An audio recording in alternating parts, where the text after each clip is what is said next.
يما موالي الهوى يما موالية يما موالي الهوى يما موالية بسمة بتقهر الهموم والأمل يملاها عمر الظلم ما يدوم وأرضك ما بننساها بسمة بتقهر الهموم والأمل يملاها عمري الظلم ما يدوم وأرضك ما بننساها والكون كله بيحضر لعرس الحرية يما موالي الهوى يما موالية أعوذ بالله من الشيطان الرجيم بسم الله الرحمن الرحيم الحمد لله رب العالمين ambe masara manifoka abarkada halem min sonani ka bi dunya irana ka foli ani waliɲumando ko lase aw kelenna bɛɛ lajɛlen ma danaya talila ka da ɲɛta tv kan ni dɔw ko tele ɲɛta kɛrɛnkɛrɛnnenya la a bɛ ka jɛmukan min filɛ nin waati in na jɛmukan in an bɛ a fɔ a ma ko faso jɔkɛnɛ faso jɔkɛnɛ ye jɛmukan ye min bɛ ɲɛnamaya tele ɲɛta jabarani so sanfɛ dɔgɔkun o dɔgɔkun nin waati kelen na an bɛ waleɲuman dɔ foli k'o lase aw bɛɛ ma Bamako yan Mali fan wɛrɛw fɛ ha ka ja ka taa se diɲɛ fan wɛrɛw bɛɛ lajɛlen ma ni anw ka jamana ta k'a lajɛ bolimafɛn o kɔni ka ca kosɛbɛ minnu ye maaw magoɲala ye ni taga ni ka segin bɛ kɛ o la nka bolimafɛn fanba walima maaw bɛ se ka min matarafa kosɛbɛ min ka ca anw yɛrɛ ka jamana kɔnɔ o ye moto sen fila ye o moto fɛnɛ na motoba dɔ bɛ yen nɔ min ni a bolili walima a bɛ ka caya anw ka jamana kɔnɔ o motoba ninnu bolitogo jumɛn b'a la a kan ka boli togo jumɛn na wulikajɔ jumɛn kɛn bɛ u fɛ u kɛn bɛ ka jɛkulu bila sen kan walasa motoba ninnu yɛrɛ a bɛ se ka boli hɛrɛ ani badenya kɔnɔna na cogo min na a bɛ se ka boli lafiya kɔnɔ ka sɔrɔ kasara ma bɔ a la walasa motoba bolila ninnu yɛrɛ u ka se ka wulikajɔ ninnu kɛ jɛkulu sigira u fɛ jɛkulu min ni a bɛ f'a ma club des motards du Mali club min ni a ka cɛsiri n'a ka wulikajɔ fanga ka bon anw ka jamana kɔnɔ motoboli dɔrɔn tɛ u bɛ ɲumanya fɛnɛ kɛ k'u bolo bila o dufa la ka se ka nafolo fara ɲɔgɔn kan ka balow san ka fɛn wɛrɛw san k'a di maaw ma maa minnu ni gɛlɛya b'u ta fan na ni jɛkulu yɛrɛ a sigira sen kan kun jumɛn kosɔn wulikajɔba fɛnɛ bolo dalen don u bolo an bɛ se k'a fɔ dɔgɔfurancɛ nata la min kan ka bɛn juma ani sibiri ka taa se kari ma tile saba wulikajɔ motoba boliba ninnu fɛ walasa an ka se ka faamuyali sɔrɔ nin bɛɛ lajɛlen na an ye wele bila motoba boliba ninnu ma u ka se ka na an n'u ka barosigi kɛ u k'u da don kisa caman na ka ɲɛfɔli kɛ a ma fɔlɔ numan fɛ u ye Jibril Sila ye ale ye club des motards du Mali maa dɔ ye ka taa se Mamadu Lamɛn Sisoko ma ninnu si tɛ maa dogolen tele ɲɛta filɛbaw bolo waati tɛmɛnenw an ni ninnu ye ɲɔgɔn sɔrɔ yan nɔ bi an ye ninnu wele ka na walasa an n'u ka se ka barosigi kɛ motoba yɛrɛ a lahalaya bɛ cogo jumɛn na anw ka jamana kɔnɔ bi ani olu yɛrɛ ka jɛkulu a bɛ dakun jumɛn na bi an b'a jigiya k'a fɔ baro in nafa bɛna bonya kosɛbɛ kosɛbɛ tele ɲɛta filɛbaw bɛɛ lajɛlen bolo Mali kɔnɔ ani Mali kɔ kan yani an ka taa ɲɛfɛ ka kuma di maa welelenw ma u ka foli kɛ nin waati in na ka ɲɛsin tele ɲɛta filɛbaw bɛɛ lajɛlen ma yani an ka tɛmɛ ni ɲininkali ye ka daminɛ Jibril Sila la fɔlɔ Jibril Sila salamu aleykum somɔgɔw bɛ di baasi t'i la ayiwa Jibril Sila foli kɛ nin waati in na ka ɲɛsin tele ɲɛta filɛbaw ma n bɛ foli kɛ ka ɲɛsin tele ɲɛta lajɛlibaga bɛɛ lajɛlen ma tabarikala minnu bɛ Mali kɔ kan awɔ Mali ɲɛ kan alhamdulilayi basi kɔni t'i yɛrɛ la a kɛn bɛ tile filɛ ne kɔni ka maaw y'aw ye bari aw ni ne yɛrɛ delila ka tagama kɛ ka taa Marikala taga la hali ni y'a sɔrɔ nin wagati laban ninnu an famana ka voyage aw nɔfɛ ayiwa aw b'aw hakili to n na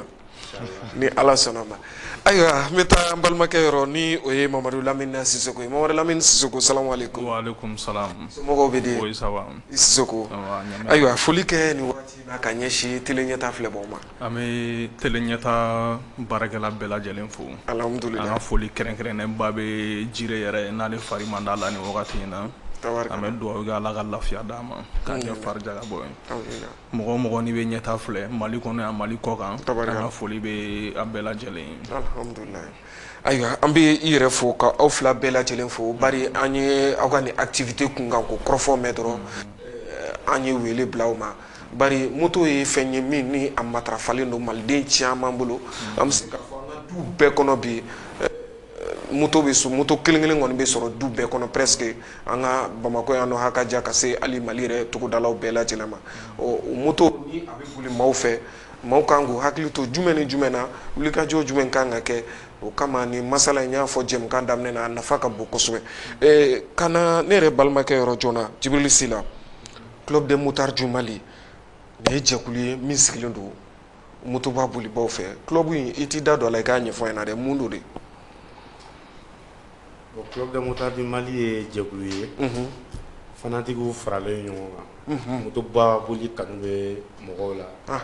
k'a fara ɲɔgɔn kan bon fara ɲɔgɔn kan n'o kɛra o bɛ kɛ hakilinaw bɛ na hakilina kolon olu bɛ bila kɛrɛfɛ hakilina ɲɛnɛma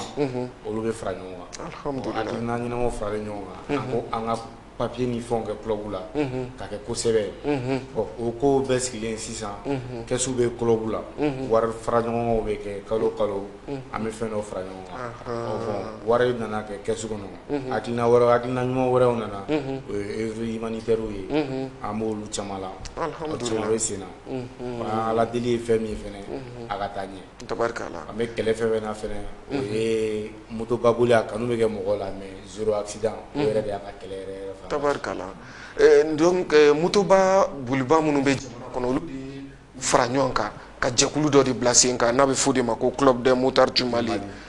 nin bilara sen kan waati jumɛn 2017 mais yan 2017 cɛ mais ka sɛbɛnfura sɔrɔ sɛbɛn yɛrɛ sɔrɔla 2017 de an ye sɛbɛn sɔrɔ 2017 de ni sɛbɛn sɔrɔla waati min na an bɛ se k'a fɔ ma o de bɛ considéré comme jɛkulu sigilen an bɛ se k'a fɔ jamana ka yamaruya sɛbɛn min bɛ di aw ma o de sɔrɔla san 2017 ye alhamdulilayi o b'a yira k'a fɔ motoba in a bɛ boli anw ka jamana kɔnɔ a mɛnna a mɛnna a bɛ boli nka ka aw fara ɲɔgɔn kan ka kɛ jɛkuluba kelen ka ɲɛmɔgɔ suganti aw la ka tila ka a ɲini jamana fɛ jamana ka yamaruya sɛbɛn di aw ma o de sɔrɔla san 2017 waatiw la ayiwa jɛkulu in a sigikun ye mun ye dɛ objectif jumɛn b'aw la ni ye Club des Motards ta k'a lajɛ objectif mana i n'a fɔ n seginna k'a fɔ sisan zéro accident ye min ko de la route matarafali maintenant moto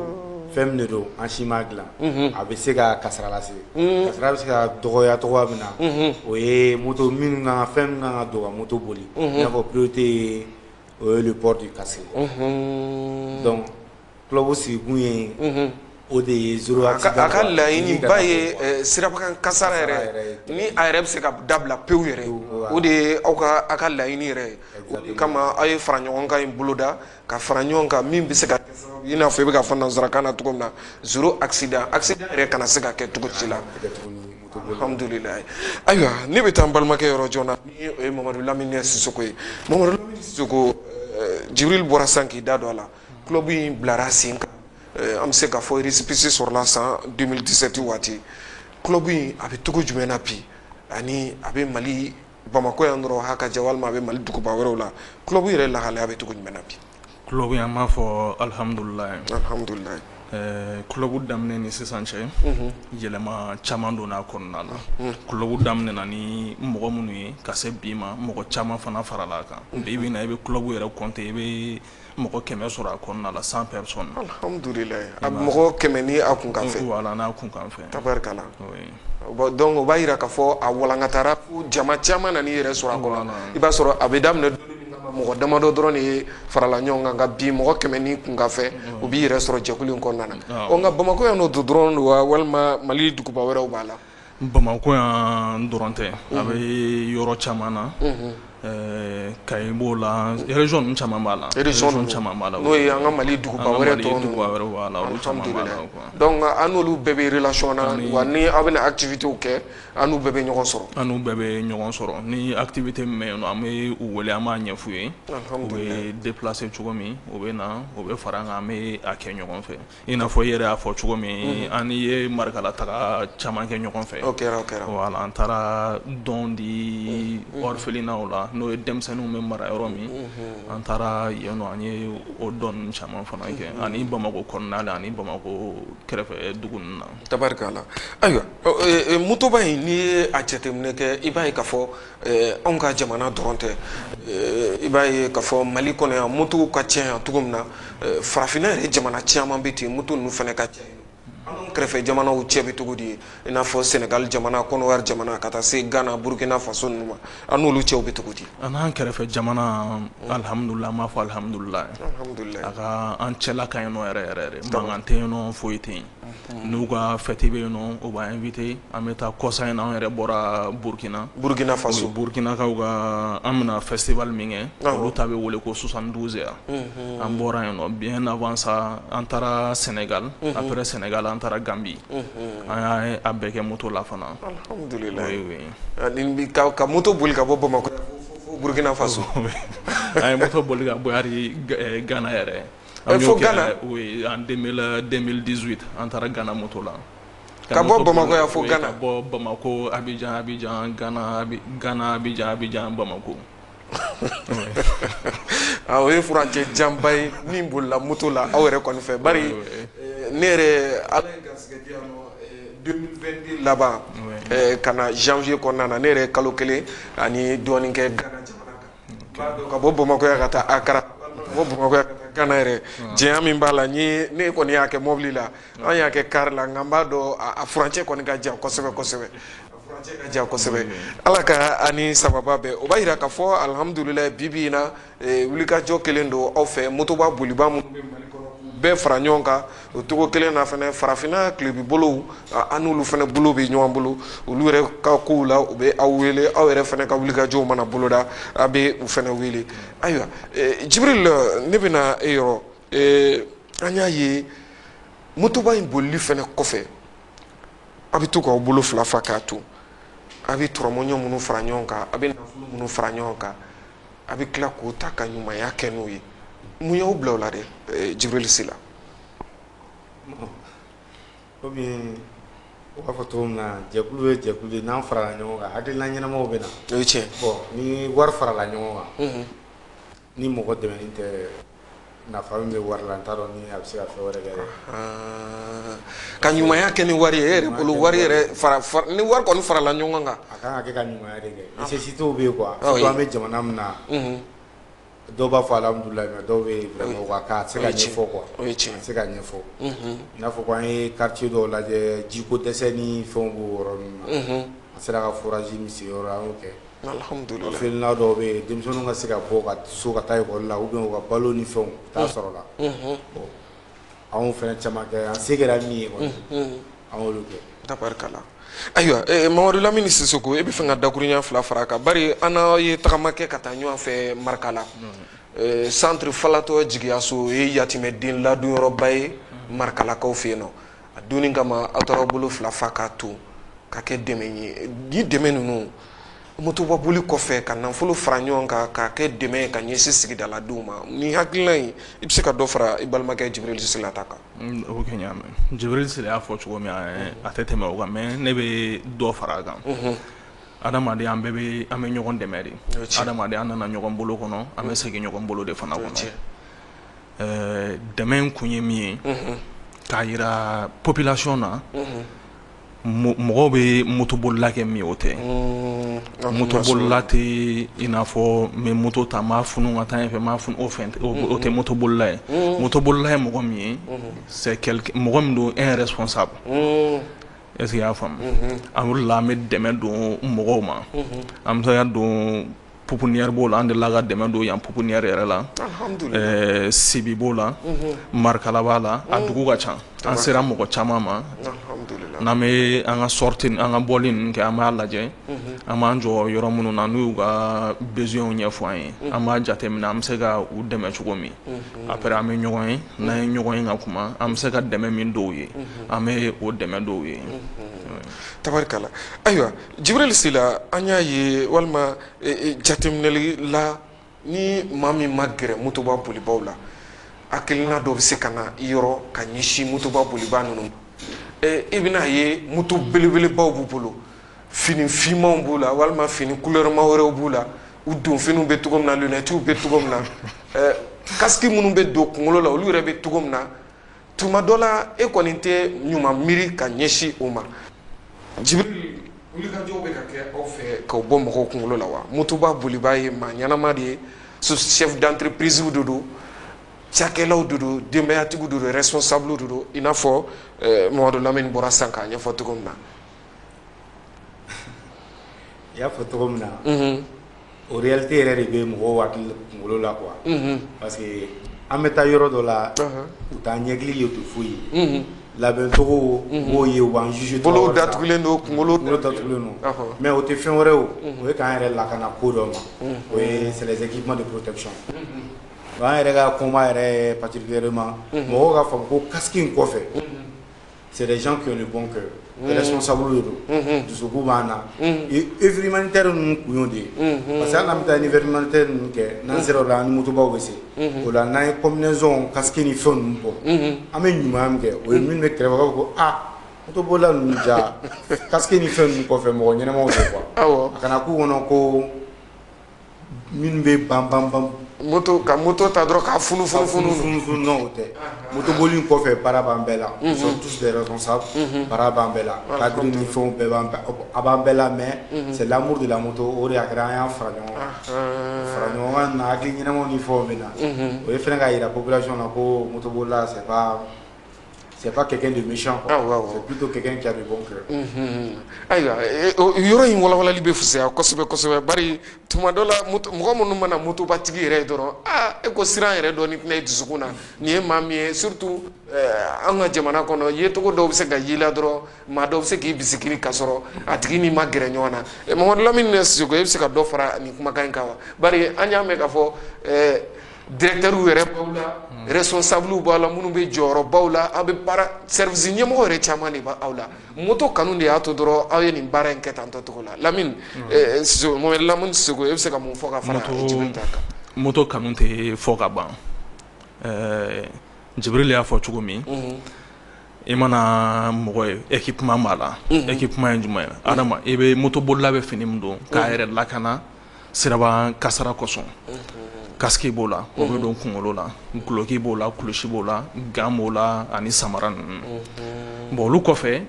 motobolilaw ko c'est vrai mɔgɔw b'an ye motoboli la bɛɛ n'i ka miirina don dɔw bɛ se k'a fɔ non nin tigi filɛ nin mɔgɔ ɲɛnama tɛ nin tɛ mais o tɛ n'i ma gɛrɛ a tigi la ou bien ni n'a tigi ma gɛrɛ ɲɔgɔn na i tɛ se k'a dɔn mɔgɔ qualité min don n'an taara yɔrɔ caman mɔgɔ caman b'an ye bon o bɛ fɛn dɔw miiri mais ni an n'u gɛrɛla ɲɔgɔn na o yɛrɛ b'a ye an bɛ dɛmɛ minnu se mɔgɔw ma o b'a fɔ karisa anw bɛ ka miiri ka bila yɔrɔ min na ja o tɛ n bɛ misaliya ta Kamalen an kɛrɛfɛ yan nɔ Kamalen école ta dɔ sen fɛ an taara yen nɔ an taara yen nɔ an ye u mago bɛ se fɛn o fɛn ma k'o tɔgɔ ko école minan an taara ni o bɛɛ ye ka d'u ma 22 septembre n'o ye Mali ka indépendance ye o bɛ an wele o la an bɛ taa n'u bɛ a tulonkɛ kɛ ɲɔgɔn fɛ n'i y'a ye u b'an wele o la u dara an na de k'a yira an na an n'u bɛɛ ye kelen fɛn caman bɛ fɔ olu tɛ o y'a ye an bɛɛ de ye kelen même u ka maternité an taara o mago bɛ fɛn minnu na an se ye minnu ye an taara o san ka o d'u ma alhamdulillah o ni an ɲɔgɔnna caman Bamako kɔnɔna la yan nɔ alhamdulillah ayiwa n'i bɛ moto la souvent ani mobilitigi ninnu ye bolimafɛn fila ye minnu ka ca an ka jamana circulation na mobilitigi ni mototigi Jibril gɛlɛya bɛ k'aw ni ɲɔgɔn cɛ tuma dɔ la wa maa min bɛ moto la ani maa min bɛ mobili kɔnɔ tuma dɔ la est ce que ɲɔgɔn dimiya a tɛ kɛ bɛnsɛngɔniyani dɔ ye aw ni ɲɔgɔn cɛ tuma dɔ la wa moto boliba ani mobili boliba o bɛ kɛ wagati caman na wagati caman na i n'a fɔ cogo min na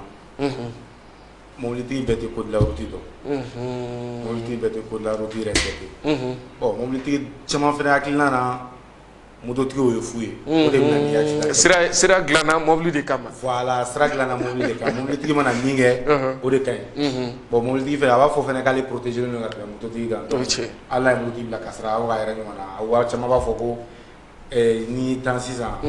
e de bɛ bana ne ka mobili de bɛ tiɲɛ n bɛ taga mobili dilan bon o hakilina de kan ka bila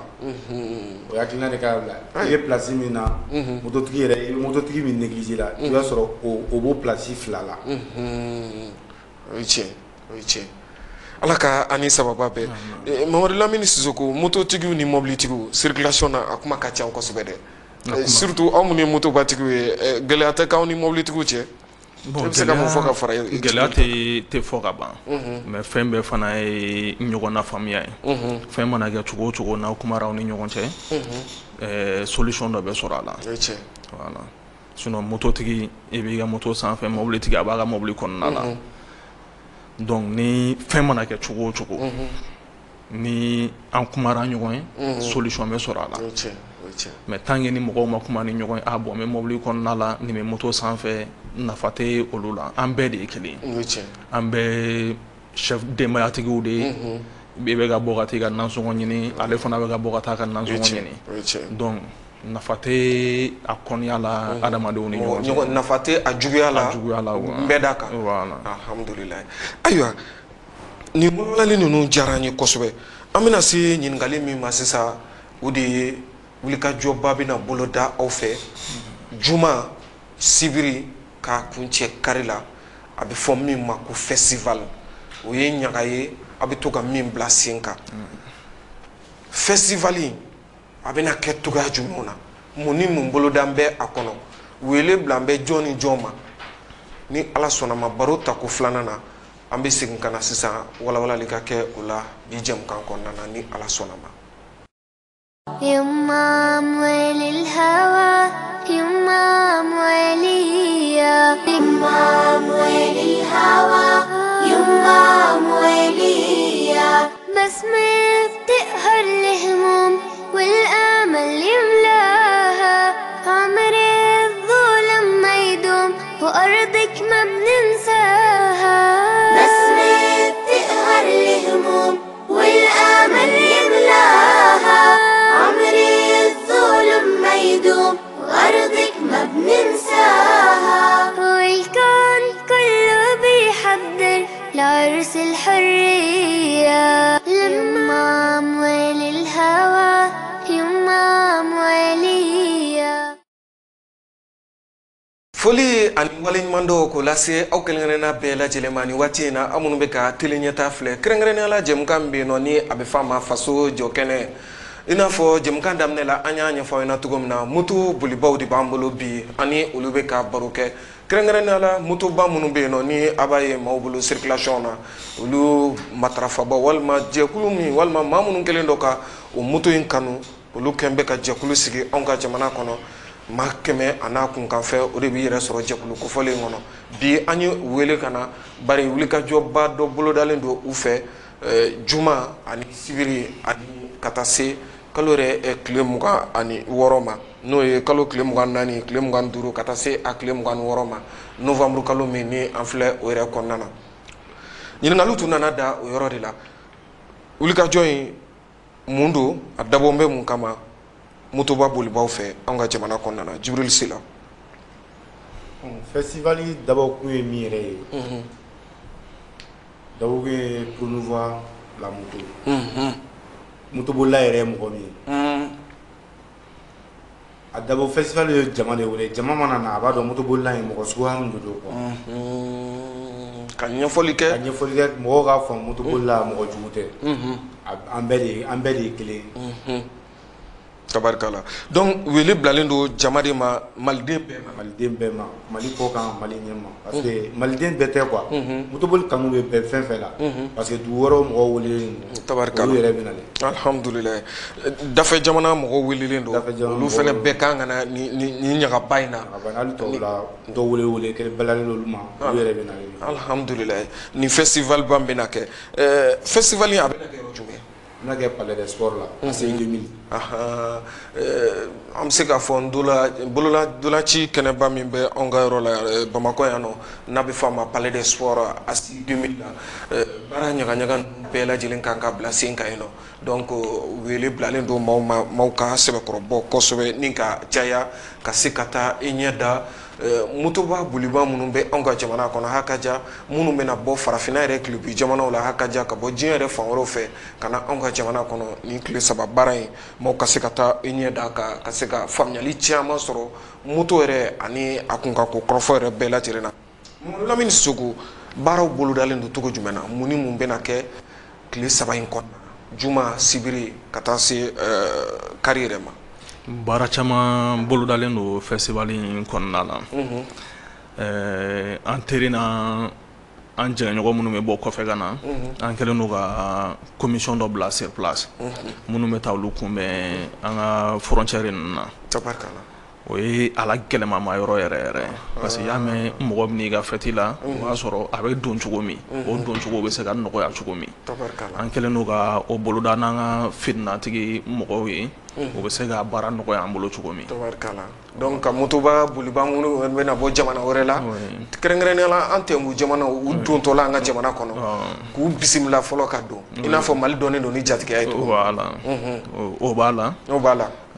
ni u nana fana an kɛlen do ka u bisimila an bɛna i y'a fɔ cogo Mali ka jatigiya tɛ se ka fɔ ka ban an kɛlen do ka u bisimila an n'u bɛna fara ɲɔgɔn kan ka dumuni kɛ ɲɔgɔn fɛ o bɛ an fɛ yen Mali la i bɛ taa jamana caman na i bɛ taa sɔrɔ famille yɛrɛ kɔnɔna la mɔgɔw tɛ fara ɲɔgɔn kan ka dumuni kɛ mais n'i nana Mali la i bɛ e ka famille ne b'a dɔn ne t'a dɔn ni n taara ni kɔngɔ bɛ la n bɛ don a bon karisa n bɛ fɛ ka taa kɔngɔ bɛ na ou bien n bɛ fɛ ka taa ɲɛgɛn nataga la o fɛn ninnu i b'olu de ye Mali la yan ka caya an kɛlen do ka fɔlɔ ni dunanw nana anw bɛ yaala n'u ye ka Bamako kɔnɔnaw yir'u la bon ɲinan an ye yɛlɛma don a la an bɛna taa n'u ye an ka musée la ka taa Mali culture Mali ye jamana min ye Mali seko n'a dɔnko mɔgɔw bɛ se ka minnu bɛ bɔ kɔfɛ ka na o fana bɛ se ka Mali seko n'a dɔnko dɔn cogo min ka tariku fana dɔn ka taa n'a o fana ka jamana na k'a ɲɛfɔ mɔgɔw ye alhamdulillah o baaraw labɛnnen don caman labɛnnen don a kɔnɔna la o b'a yira k'a fɔ novembre kalo tile 24 a tile 25 ka taa se a tile 26 ma o ye juma sibiri ka taa se kari ma ni wulikajɔ ninnu baaraw bɛna boloda muséw b'a la ka taa se palais des sports ma activité minnu bɛna kɛ ka taa se surafana du minnu bɛna kɛ aw fɛ aw ni dunan ninnu bɛna dumuni minnu kɛ bɛɛ ye wulikajɔbaw ye minnu bolodalen don aw fɛ Jibril Sila aw ni jamana marabaaw a bɛ ɲɔgɔn kalama ni labɛn ni wulikajɔ in na a ko bɛ cogo jumɛn na an jamana marabaaw an bɛ ɲɔgɔn kalama ni labɛn in na parce que papier bilala ka taa yɔrɔ caman na alhamdulillah pour que ni tâches différentes tâches bɛ kɛ ni festival la a ka facilité tabarikala parce que ni tɛ se ka kɛ jamana bɛ situation min na ni tɛ se ka kɛ ni min sara an ka famibatigiw la pour que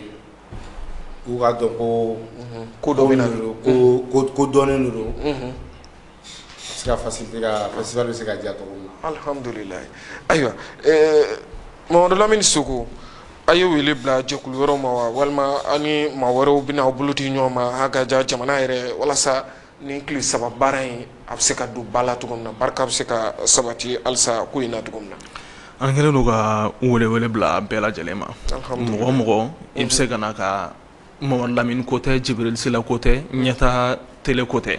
Mali ko de don n'a ɲɛna Mali tɔgɔ de bɛ taa donc o de la an kɛlen do ka bɛɛ lajɛlen wele mɔgɔ min i bɛ se ka min kɛ i bɛ na an b'an ka hakilinaw fara ɲɔgɔn kan an bɛ jɛ ka baara kɛ ɲɔgɔn fɛ kunnafonidilaw yɛrɛ n b'a jigiya k'a fɔ olu fana na sɛbɛkɔrɔbɔ ka caya olu ɲɛ bɛ taa kɛ seere ye kunnafonidilaw mana moto yɛrɛ bolicogo ye ladilikan minnu bɛna di a kɛnɛ kan ani waliya minnu bɛna kɛ kunnafonidilaw n b'a dɔn olu n'o kungo n'o ɲɛɲɛ bɔlɔlɔ sira kan ka taa se tele ni arajow ma ka taa se kunnafonidi sɛbɛnw ma an ka jamana kɔnɔna na an n'a sɛbɛkɔrɔbɔ ka caya ka se ka an sen don nin baara in na bari bɛɛ lajɛlen ni i jɔyɔrɔ don jamana ko la ne bɛ fɛ ka ɲininkali kɛ ɲininkali min bɛ tali kɛ moto bolili la anw ka jamana kɔnɔ bari moto tuma dɔ la code de la route ou bien moto yɛrɛ ye fɛn min ye a ma dɔn anw ka jamanaden fan caman fɛ n ye wari sɔrɔ dɔrɔn n taara moto san ka yɛlɛ a sanfɛ ka a boli o kɔni kasara walima o degun n'o kɔlɔlɔ o ka ca kosɛbɛ kosɛbɛ min bɛ na ni kasara caman ye ka ɲɛsin moto yɛrɛ bolibaaw ma aw ye moto bolilaw ye aw ye moto boli an ka jamana duguba caman ni ɲɔgɔn cɛ o cogo kelen na aw ye moto yɛrɛ boli ka bɔ an ka jamana kɔnɔ yan ka taa hakaja jamana wɛrɛw kan ni ma ko k'aw ka bilasiralikan di moto bolibaa ma aw bɛ se ka mun sɔrɔ ka fɔ a ye Jibril Sila. Moto tɛ foyi ye code de la route kɔ moto mɔgɔ de b'a boli mɔgɔ f'i ye i ka faculté mentale dafalen ka k'i yɛrɛ kunkolo la fɔlɔ i ka code de la route sariya i ko matarafa wa i ka taa dɔɔni dɔɔni i teliyala i pressera o de bɛ na ni kasara ye. Ni ne y'a faamuya n bɛ se k'a fɔ fɛn fila bɔɲɔgɔnko moto bolili charte gulonnen don o la a fɔlɔ f'i ka kɛ maa i hakili ka jo ni hakili jora fɛnɛ ka tila ka siraba sariyaw ka ɲɛdɔnni ko o la min ye équipement de protection fɛnɛ fanba dɔ y'a la min ye casque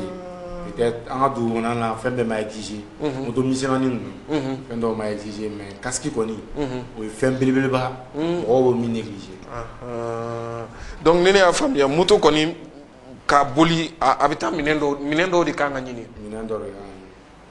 kana moto san dɔrɔn ka yɛlɛ a ka dɔrɔn o fɛn tɛ normalement mina ye diyagoya ye casque diyagoya ye mais an ka mɔgɔw t'a matarafa i n'a fɔ a kan ka kɛ cogo min na a tun tɛ kɛ mɔgɔ wɛrɛ kama a dun bɛ kɛ i yɛrɛ kan. O ye tiɲɛ moto bolibaw bɛ k'a ɲɛfɔ n'olu ye bamananw ko ten tɔ tɛnɛni mana min fɔ bama ɲɛko la a dɔnbaga lajɛ y'a fɔ moto b'a bolibaw ka bɔ jamana duguba ni dugubaw ni ɲɔgɔn cɛ a ka ja ka taa fo jamana kɔ kan olu mana min fɔ moto ko la walima bilasiralikan min fɔ n b'a jigiya ka fɔ maa caman bɛ jabaranin kɔrɔ nin waati in na o bɛ k'a ka tɔmɔta sɔrɔ nin bɛɛ lajɛlen kɔnɔna na ayiwa Mamadu Lamini Sisoko moto bolilaw bilasiralikan jumɛn b'i bolo ka f'u ɲɛna. Bilasiralikan min bɛ yen nɔ moto boli tɛ taa sariyaw kɔ a sariya Jibril y'a fɔ cogo min casque o ka gɛlɛn n'a bɛɛ ye adamaden i bɛ bin i tɛgɛ bɛ kari tɛgɛ bɛ dilan sen bɛ kari sen bɛ labɛn mais i ma deli k'a mɛn ko dɔ binna ka ala ka n'a cɛ janya k'a kun cira ko kun dilanna dɛ casque nafa tɛ fɔ ka ban n'i ye casque don a bɛ adamaden a bɛ kisi fɛn caman ma casque ko ka gɛlɛn ka tɛmɛ nin bɛɛ lajɛlen kan adamaden i mana kɛ cogo o cogo i ye bolifɛn san i b'a san ani fɛn minnu bɛ taa ni ɲɔgɔn ye i b'i jilaja i b'olu fana san k'o fara i bolo kan. Tabarikala o casque ko kɔni an bɛ o misaliyaw ta k'o caman kɛra anw ka jamana kɔnɔ maa caman tora kasara caman na ni casque tun bɛ u kun na u tun bɛ kisi ne yɛrɛ a bɛ dɔgɔkun kelen bɔ sisan dɔgɔkɛ dɔ Socibaa la wulu bɔra ka tɛmɛ an ɲɛ ani wulu ferekera ɲɔgɔn na a bɔra ka bin nka heureusement casque tun b'a kun na a ye glisseli min kɛ goudron sanfɛ ka taa kunkolo gosi borne na a disfrancɛ janyana k'a sɛbɛkɔrɔ jɛgin ka bolo bɔsi nka a yɛrɛ ka ɲɛfɔcogo la ko ala ta kɔfɛ fɛn min y'ale kisi ni k'ale tanga o ye casque de n dɔgɔkɛ yɛrɛ don alhamdulilayi ala y'a ɲuman bɔ nin cogo in na ka sababu kɛ casque matarafali ye motoba bolibaw aw ka nin jɛkulu jamana kɔnɔna na ka ɲumanyaw kɛ ka ladilikanw di dugu ni ɲɔgɔn cɛ kunnafonidisow la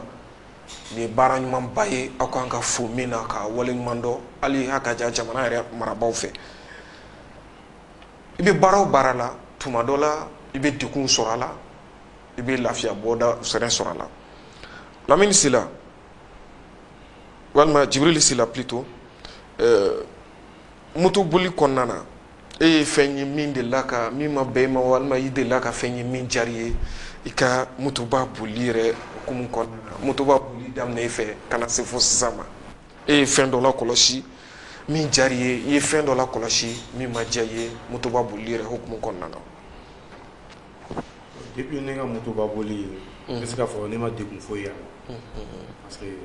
ne yɛrɛ bɛ jɛkulu min na n bɛ se k'a fɔ n kɔrɔ ani n fa filanw ni hakilina ɲɛnama tɛ u ma deli ka hakilina kolon dun. Alhamdulilayi. Wa u ye hakilina fɛn fɛn di u ye fɛn fɛn fɛnɛ kɛ ne b'a ye ko tiɲɛ na ni bɛ sira ɲɛnama kan ne bɛ tugu u kɔ sira ɲɛnama fɛnɛ sira kan. Tabarikala. O b'a yira k'a fɔ aw ka jɛ sigira ɲɔgɔn ladi de kama ɲɔgɔn bilasira hakili ɲuman ta sira fɛ o diyara ye kosɛbɛ kosɛbɛ club des motards ka wulikajɔw la ala ka ani sababa bɛɛ. Mamadu Lamini Nasisogo e bɛ se ka mun fɔ ɲininkali min tɛnkura sisan Jibril Sila la moto bolili la e don a jɛkulu kɔnɔ walima i yɛrɛ sɔrɔ motoba sanfɛ ka na se bi ma mun yeri i fɛ min diyara i ye min ma diya i ye. Jɛkulu in kɔnɔna la an bɛɛ de ye kelen ye. Alhamdulilayi. Hakilina ɲumanw de don. Karisa i bɛ ka nin kɛ nin man ɲi an ka tɛmɛ ni nin sira ye nin sira de ka ɲi an bɛ fara ɲɔgɔn kan de ni yɛrɛ an bɛ jɛkulu farankan de don ni farankan tɛ nafa jumɛn b'a ko la n'an farala ɲɔgɔn kan ko kɔnɔkulu jɛlenw de bɛ bi fɔ n'an farala ɲɔgɔn kan an bɛ se ka fɛn caman ye an bɛ se ka fɛn caman to ɲɔgɔn ta la fana olu ɲɔgɔnna caman bɛ a la n'i y'a mɛn festival an farala ɲɔgɔn kan ne ka hakilina kɛ kelen ye i y'a mɛn mɔgɔ wɛrɛw bɛ bɔ dugu wɛrɛw la ka na k'a daminɛ festival tako fɔlɔ ni bɛna kɛ a tako 6nan de ye nin ye 6e édition ye yɔrɔ san 1 tɛ san 2 tɛ san 6 de don n'i y'a mɛn an sera san 6nan ma a ce qui veut dire a daminɛ diyara de ka na se fo san 6nan in ma an ka taa kununko ta yɔrɔ la f'a sɔrɔ o tɛ se ka kɔrɔcɛ n'a ma diya kɔni mɔgɔw tɛ déplacer ka na dɛ mɔgɔw b'u ka baara de bila ka na u bɛ fɛn caman to yen u bɛ na sabula u nana Mali la u ye fɛn min ye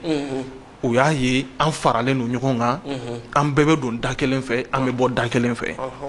donc o hukumu kɔnɔna la u fana bɛ na u bɛ fara an kan k'an ka kulonkɛ diya an bolo o ye a nafaba dɔ ye n'a kun man diya an tɛna se 6e édition in na tabarikala o b'a yira k'a fɔ nin hakilina in ni nin waleya min bolodalen filɛ nin waleya ɲumanba don nanzaraw b'a fɔ min ma une initiative à saluer ka foli kɛ aw yɛrɛ la ni hakilina in tali la a bɛ maa minnu bɛ na hali anw ka jamana kɔnɔna na a bɛ u to u ka hakilina dɔ yɛrɛ sɔrɔ anw ka mɔgɔ bonya ani dunanladon jatigiya min bɛ anw ka jamana kɔnɔ a bɛ kɛ o sababu ɲuman ye k'o tamasiyɛn yira olu maaw kelen na bɛɛ lajɛlen na ala ka ani sababa bɛɛ. Baro a bɛ ka se a kuncɛyɔrɔ la welewelekan da ka ɲɛsin malidenw ma hakaja moto kanubaw bɛɛ lajɛlen walasa jama ka sɛbɛkɔrɔbɔ ka caya ka se palais de sport la juma sibiri ka taa se kari ma novembre kalo min ni an fila kɔnɔ a bɛ se ka mun welewelekan da Jibril Sila. An ye maliyɛn bɛɛ wele min bɛ siran moto ɲɛ o min tɛ siran moto ɲɛ min bɛ siran moto ɲɛ fɛnɛ i welekun ye min ye n'i sera yen i n'a dɔn ko moto ani min bɛ moto boli mɔgɔ jugu tɛ mɔgɔ bɛ siran moto ɲɛ a bɛ k'a kɔnɔ ko moto bolila ye mɔgɔ lankolon mɔgɔ jugu don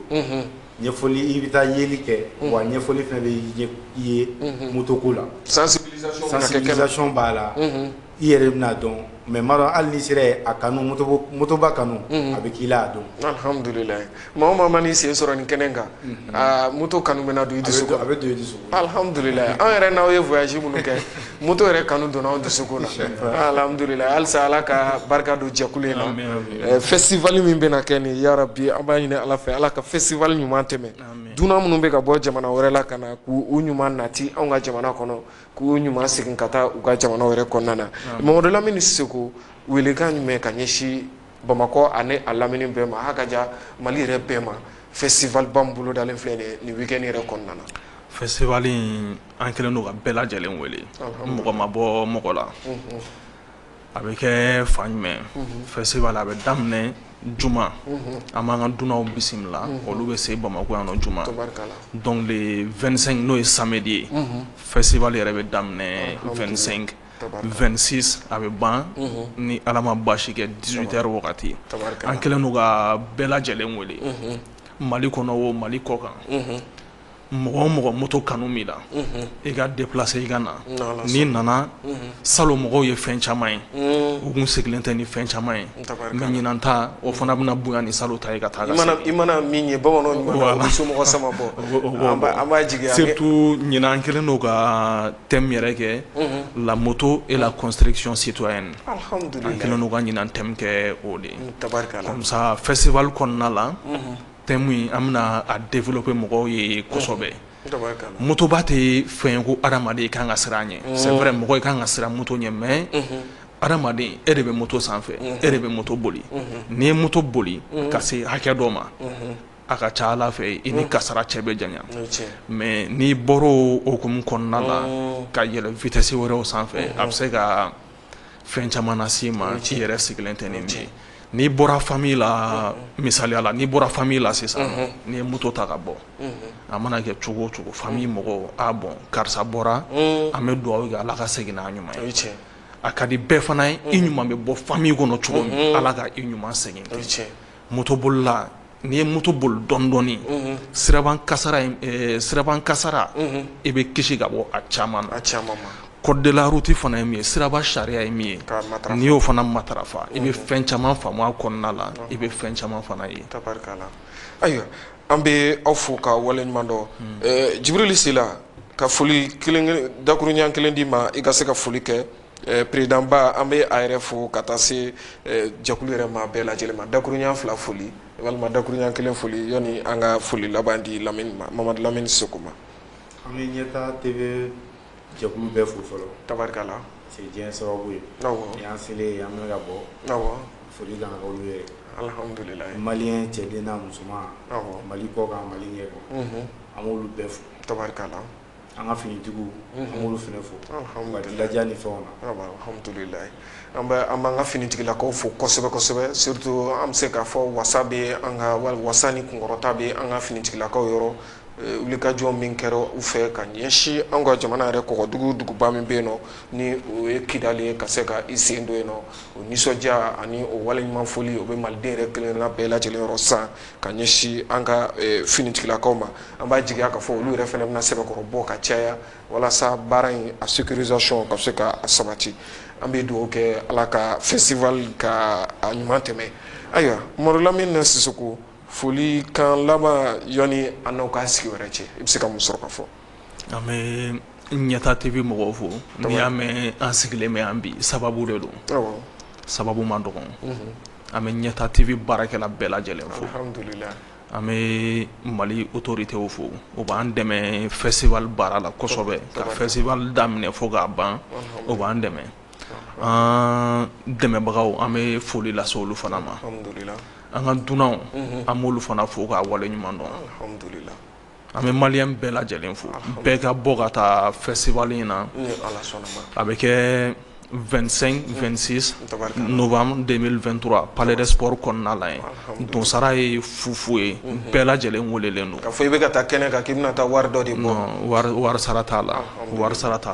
bɛɛ lajɛlen welelen don alhamdulilayi ayiwa an bɛ aw fo ka aw waleɲuman dɔn Jibril Sila k'i fo ka tila ka Mamadu Lamini Sisoko fo aw minnu sɔnna k'an ka wele jaabi bari an ye festival in kun kan ko kɔrɔfɔ mɛn dɔrɔn moto ye bolimafɛn i n'a fɔ n y'a fɔ cogo min na jɛmukan daminɛ na a bɛ sɔrɔ an ka du yɛrɛ kɔnɔnaw la bɛɛ ye moto boliba ye anw ka jamana kɔnɔna na nɔ an bɛ se k'a fɔ ten tɔ cogo la o kama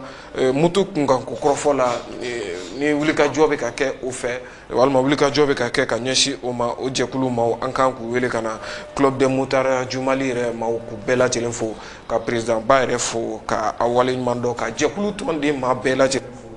Afel Sise an bɛ a yɛrɛ fɛnɛ fo a ka cɛsiri n'a ka wulikajɔ la o cogo kelen na ka wele bila maliden yɛrɛ kelenna bɛɛ lajɛlen ma jama ka bɔ ni ka sɛbɛkɔrɔ caya sibiri ani kari palais des sports la Amdalaye Assis 2000 la wele bilalen don Bamakɔ ka haka ja maliden yɛrɛ bɛɛ lajɛlen ma bɛɛ k'i yɛrɛ sɔrɔ nin kɛnɛ kofɔlen kan moto yɛrɛ ye mun fɛn sugu ye moto kan ka boli ni sariya mun ye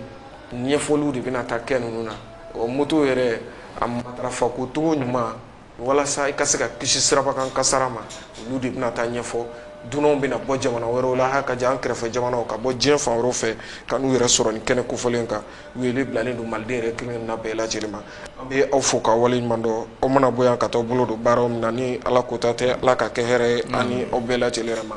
ka bɛɛ fo ka bɛɛ waleɲuman dɔn kameramaniw ka u fo Musa Jalo Laji Mamadu Traoré ka taa se Salifo Ɲare ma ale min ye kameramaniw ka ɲɛmaa ye ka foli lase a ma Bubakari Jakite Soni ye ka taa se ne yɛrɛ dɔgɔkɛ ma ni o ye Pujugu ye ka a yɛrɛ fo a ka cɛsiri la ka tele ɲɛmaaya so ka bɛɛ lajɛlen fo ni ka bɛɛ lajɛlen waleɲuman dɔn ni ala sɔnna ma araba wɛrɛ aw ni walima alamisa wɛrɛ an na ɲɔgɔn sɔrɔ ni kɛnɛ kelen ka émission kɛnɛ ka émission min ni an b'a fɔ a ma ko faso jɔ kɛnɛ ala k'an ka jamana basigi ni ka a kolo suma يمام وللهوى يمام وليا يمام وللهوى يمام وليا بسمة بتقهر الهموم والامل يملاها عمر الظلم ما يدوم وارضك ما بننساها بسمة بتقهر الهموم والامل يملاها عمري الظلم ما يدوم وأرضك ما بننساها والكون كله بيحضر لعرس الحرية لما